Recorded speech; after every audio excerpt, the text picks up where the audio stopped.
Bismillahirrahmanirrahim. Assalamualaikum warahmatullahi wabarakatuh. Di video kali ini kita melanjutkan belajar kita mengenai Google Data Studio.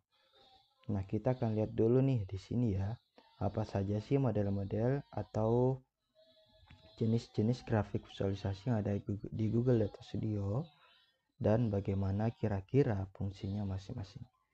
Untuk melihatnya kita coba klik blank report dulu ya untuk masuk ke Windows editornya. Kita close dulu di sini. Oke, tapi sayangnya kita nggak bisa melihat kalau tidak import data dulu ya. Saya coba add data dulu ya.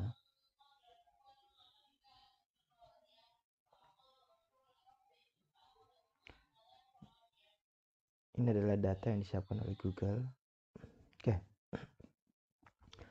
Oke, kita akan tidak membahas lebih jauh dulu tentang datanya. Di sini kita lihat dulu jenis chart atau grafik yang ada di Google Data Studio itu sendiri beserta apa kira-kira fungsinya sesuai dengan pengalaman kami sebagai data analis. Saya hapus dulu ini ya. Oke, di sini untuk mulai jenisnya klik add a chart. Nah, ini kelihatan nih teman-teman ya. Ada model table, ada scorecard, ada time series, ada bar, ada pie, Google Maps, geochart, line, area, dan scatter, dan masih banyak lagi jenis visualisasi yang disediakan oleh Google Data Studio. Nah, kita lihat dulu. Di sini ada table. Nah, sesuai dengan namanya, table ini biasanya digunakan untuk membuat summary dari data. Contohnya ya, Cina di sini berapa populasinya. Jadi dia belum ada grafik seperti visualisasi yang lain. Nah, sesuai namanya ya, table. Nah, ini cocok untuk melakukan summary data. Kemudian ada yang disebut dengan scorecard. Nah, scorecard ini biasanya untuk melihat real time angka, cocok juga nih untuk summary juga cocok. Jadi dia modelnya adalah satu tampilan angka nih ya. Jadi untuk summary juga cocok. Nah, ini bisa juga digunakan ketika dataset teman-teman itu real time. Misalnya menampilkan visualisasi pengunjung sebuah tempat. Misalnya pengunjung mall ya. Nah, jadi bagusnya Google Data Studio itu mendukung data yang real time. Nah, di sini bisa nih digunakan jenis visualisasi ini untuk melihat jumlah pengunjung yang ada saat itu juga. Kemudian ada time series. Nah, time series ini sesuai dengan namanya, dia cocok untuk melihat tren data dari waktu ke waktu. Misalnya di sini ya, 2005 ada berapa, 2006 ada berapa, 2007 ada berapa, dan seterusnya. Jadi bisa normalnya tampilannya enggak naik seperti ini ya teman-teman, bisa ada berfluktuasi tergantung datanya seperti ini. Jadi cocok untuk melihat data yang menunjukkan historical dari waktu ke waktu. Bar chart ini adalah sesuai dengan namanya ya, dia akan menampilkan bar. Nah, cocok juga nih untuk melihat perbandingan antara beberapa data. Cocok digunakan untuk menggunakan bar chart ini.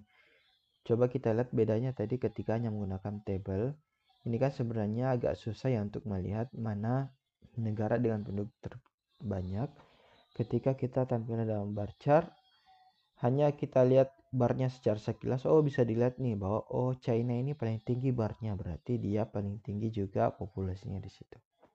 Seperti itu. Pie chart. Nah, ini biasanya untuk digunakan untuk melihat perbandingan dalam bentuk persentase. Jadi Bisa juga nih digunakan bar chart nih untuk melihat mana sih perbandingan populasi terbanyak di dunia dari data ini. Ketika yang terbanyak, dia nanti akan memiliki porsi pie yang terbesar juga atau terlebar ya, sedangkan persentasinya.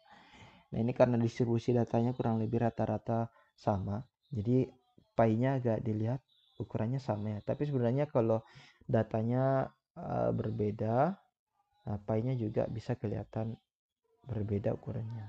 Seperti itu. Nah, GeoMaps ini digunakan untuk menampilkan maps. Nah, teman-teman kalau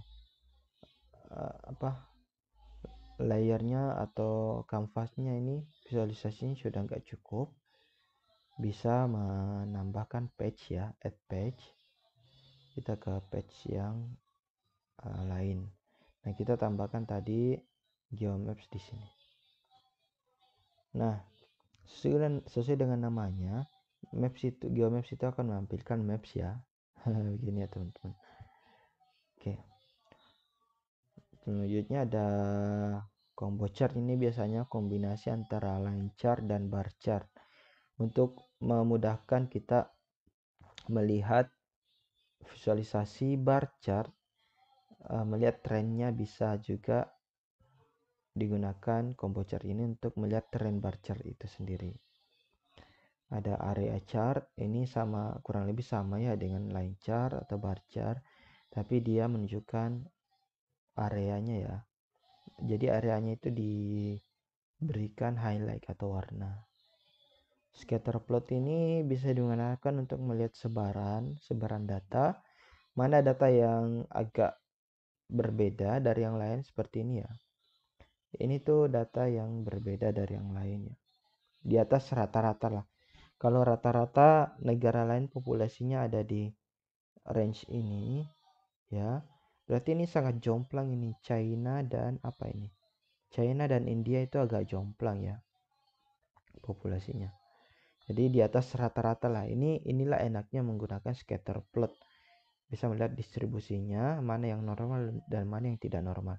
Jadi China ini bisa dikatakan dia tidak normal ya. Di sini ada United States dan ada Indonesia yang keempat. Oke, selanjutnya visualisasi yang lain. Nah, ini karena penuh, kita tambahkan page lagi. Page, new page.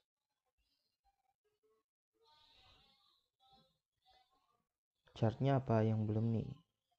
Oke, ada pivot table, bullet tree maps. Nah, ini juga kadang kita gunakan ya untuk visualisasi. Nah, bisa juga berdasarkan populasi besaran kotaknya ya. China dan India besar. Apalagi yang terakhir kayaknya gauge. Nah, ini untuk meter ya, bisa kayak speedometer nih. Misalnya populasinya maksimalnya di sini. Populasi dunia sekarang saat ini sampai di mana ya? Sampai di sini ya. Seperti speedometer di kendaraan kita, di mobil atau motor kita ya. Bisa dilihat apakah gasnya sudah full atau belum dari meteran yang ditunjukkan. Ya, kurang lebih seperti itu teman-teman, pembahasan mengenai jenis visualisasi dan fungsinya masing-masing yang ada di Google Data Studio. Jadi bukan cuma di Google Data Studio. Jenis visualisasi ini umum di tools visualisasi yang lain dan fungsinya ya kurang lebih sama. Misalnya yang ada di Google Data Studio dan yang ada di tools visualisasi yang lain. Nah, ini kalau sudah teman visualisasi, bisa diklik namanya di sini ya, diubah namanya ya. Mana nih?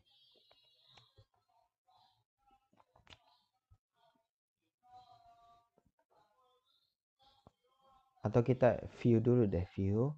Nah, ini ya, jadi bisa diklik di sini. Jadi dia dashboardnya interaktif, bisa diklik-klik, bisa juga di scroll ya seperti ini. Ya, ini yang disebut dengan interaktif. Kita kembali. Baik, demikian tutorial kali ini, semoga bermanfaat. Assalamualaikum warahmatullahi wabarakatuh.